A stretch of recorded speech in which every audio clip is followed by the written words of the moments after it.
तर आता आपण राहुल दादा म्हणजेच आमचे आबासाहेब महाडिक यांना विचारत की त्यांची रिअल लाईफ मधली पहिली दिवाळी कशी होती लग्नानंतरची.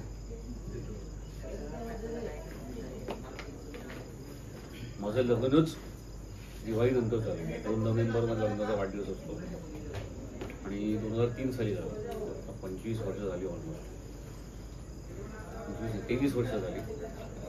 तर माझी अशी आठवण म्हणजे काय, ते पूर्वी जुन्या काळात जसं दिवाळी सणाला व्हायचं तसं पाडव्याला आंघोळ, तेल लावून उठणं बिटणं लावून तशी चोख आंघोळ, दिवाळी सण प्रॉपर साजरा केला जायचा. आणि पूर्वी जसं मी म्हटलं तसं की घरी फराळ बनायचा, सगळा फराळ घरी बनायचा आणि मग एकमेकांकडे तो फराळ देण्याची रीत होती. आता ते कोणी बनवत नाही, हल्ली सगळं बाहेरनंच विकत आणतात आणि हल्ली कोणी कोणाच्या घरी जात नाही. पण पूर्वी एकमेकांच्या घरी लोक जायचे आणि फक्त फराळ दिवाळीत खायचे.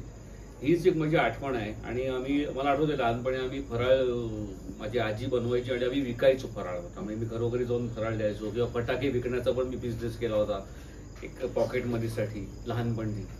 त्यामुळे अशा असंख्य गोष्टी. आणि पहिला दिवाळी सण मला असाच उत्साहात गेला होता.